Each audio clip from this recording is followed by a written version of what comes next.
This is the Jeanine Pirro Show. Now, here's Judge Jeanine Pirro.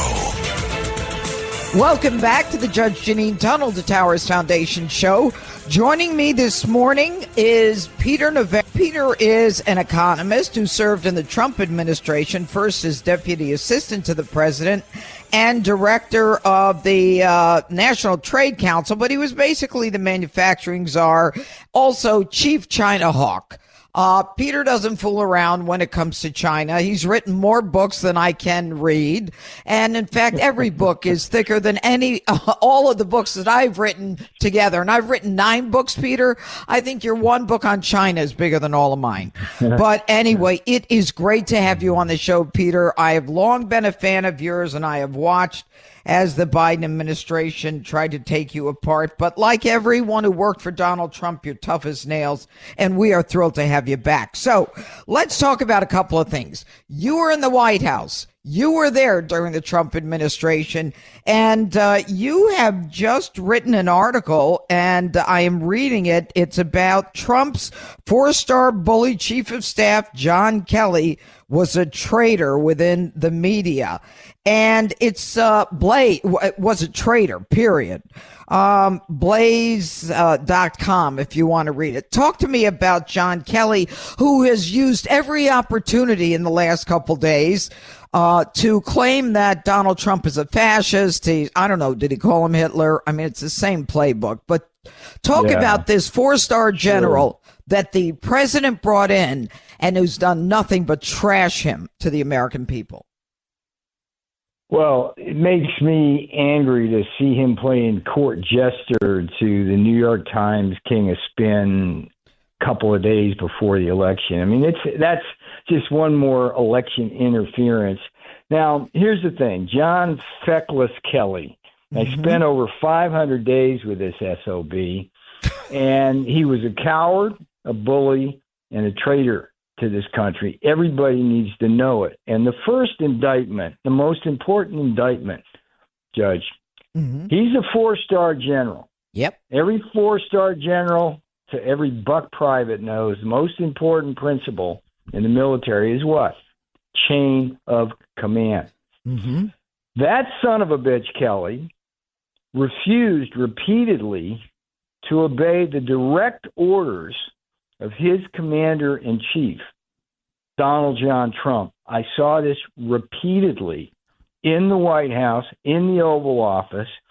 And what Kelly would do is he would receive a direct order. Go get the steel and aluminum tariffs ready, John. Go get the China tariffs ready, John. Go get the Buy American, Hire American order. And John Kelly would say, sir, yes, sir, like the dog he is. He'd walk out the door and make sure that stuff was delayed or scuttled. Why? Why, Peter Navarro? Why? Yeah, well, here's the reason. And there are a couple of them. When he first got there, he made a choice between the factions in the White House. There were the folks who were loyal to Trump and his agenda, folks like me, folks like Lighthizer, and then there were the other ones, the Gary Cohns of this world, the Steve Mnuchins of this world, who did everything he could to subvert the agenda. He threw his lot in with them. But from his mind, here's what was so interesting to me. And Mattis had the same disease. Old Mad Dog Mattis, who was the defense secretary, another 4-star general. They thought that we shouldn't be going out and putting pressure on allies like South Korea or Japan or Europe or whatever, because they didn't want to disturb their military alliances. And they didn't understand that if we didn't clean up our trade act with those countries, Korea was killing us. They were killing our pickup truck and auto industry. If we didn't clean that up, we wouldn't have a defense industrial base. But at the end of the day, Judge, it doesn't friggin' matter why he did it. It's the fact that he did it, and as a 4-star general knew that he shouldn't do it. It was the ultimate betrayal of the president and this country. And when that son of a bitch goes out and tells the world that Donald Trump is a bad person, I mean, that's like just wrong. And this fascism stuff, I'm the guy who went to prison for defending the Constitution, John Kelly. And that's what the other side does. We don't do that. Yeah. We support the First Amendment, the Second Amendment, the Third, Fourth, Fifth, and all the way up.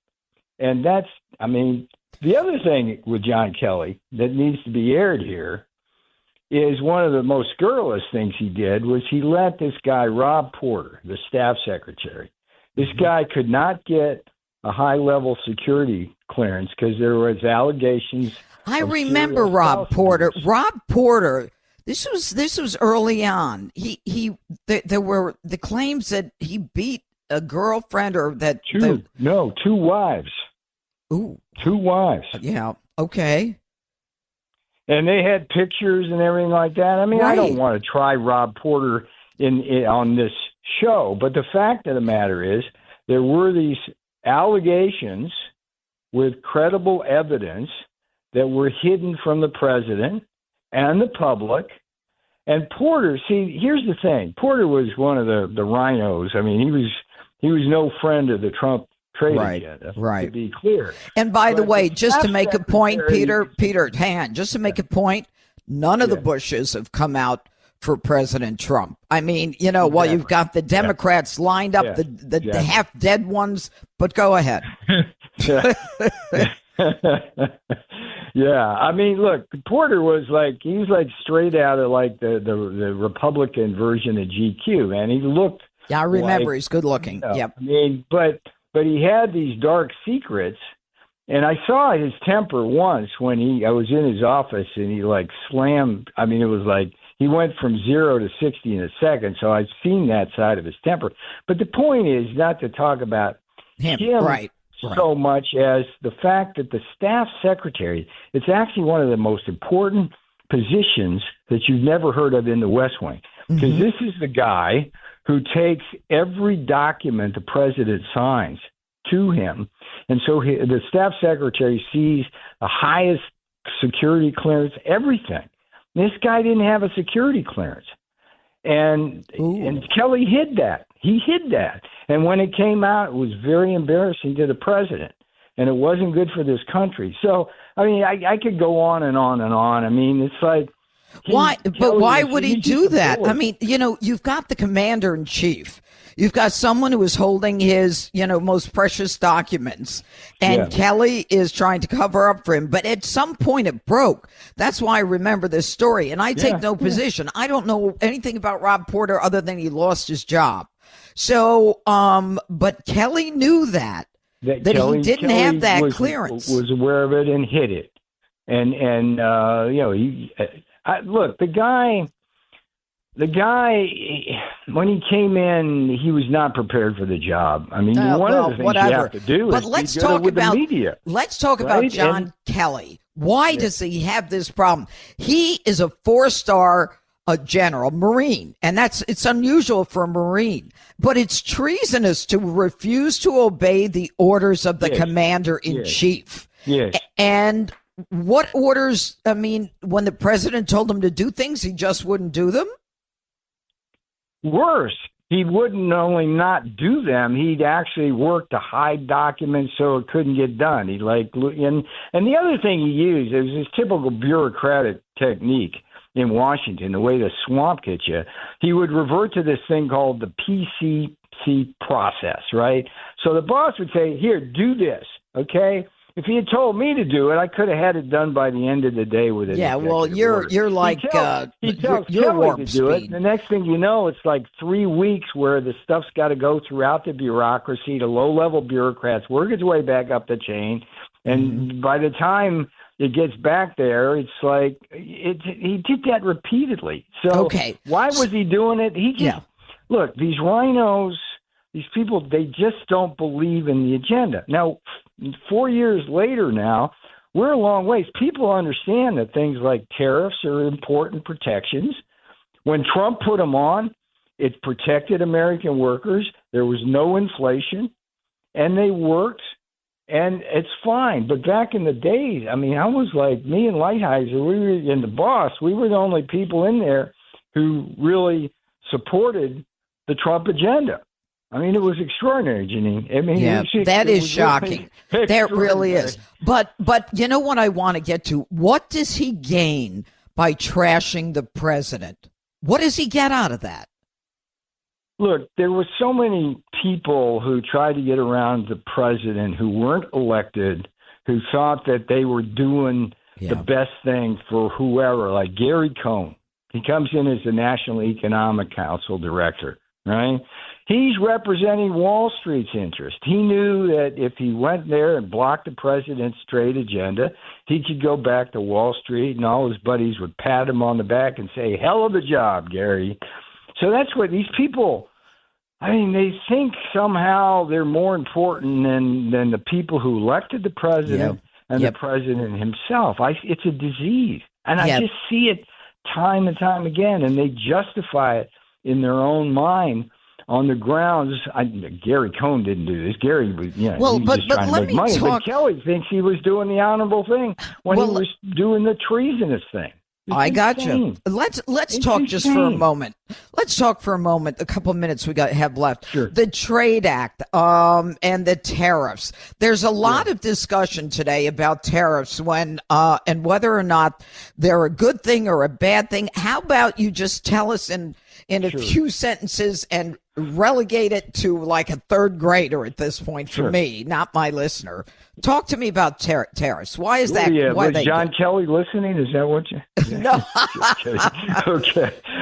Look, tariffs, they are the most important defense against countries that use unfair trade practices. Okay. They are the leveler of the playing field for American workers. So if China itself puts on 40% tariffs on our autos and subsidizes their auto industry, there's no way we can compete unless we countervail with tariffs. Okay, so that's number one. It's like everybody else around the world has higher tariffs than we do. And if we don't match those, then our workers lose jobs as our factories go offshore. That's number one.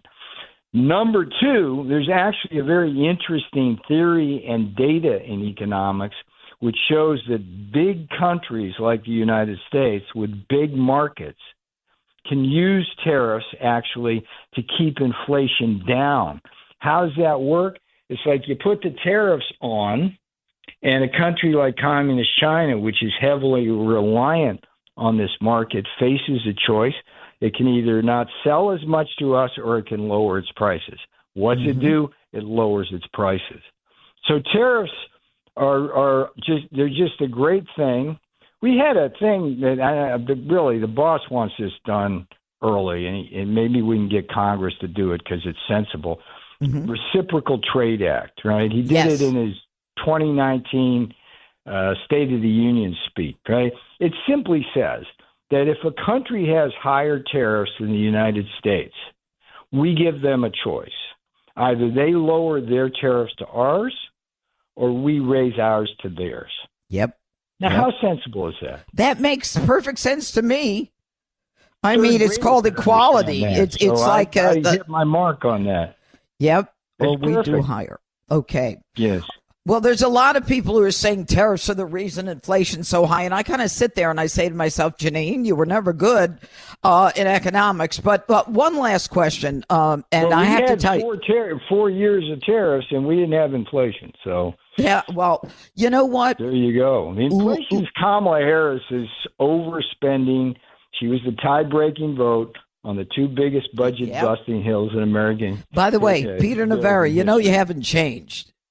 You know you haven't changed since you were in the White House. You just keep going. I love it. I love your energy. I love the fact that you were so that they couldn't beat you down, Peter. They didn't beat you down. What did you go to jail for? Defending the constitutional separation of powers. I mean, look, it's like they got a subpoena from the Kangaroo Witch Hunt Committee at J6, right? Yes, okay. That's the legislative branch. The legislative branch, going back to the days of George Washington and the executive doctrine, the privilege doctrine, cannot subpoena a president or his top advisors. Yeah. Full stop. And that's been supported by the Department of Justice for decades across party lines, okay? Yep. I was the first person ever to be charged with that in the White House and ever to go to prison. And if Hunter Biden gets a subpoena, he damn well should testify. Why? What's the difference? Because he doesn't have the protection of executive privilege. He wasn't talking to the president about things. Yeah. He was out talking to hookers and cocaine dealers. And collecting money for the big guy.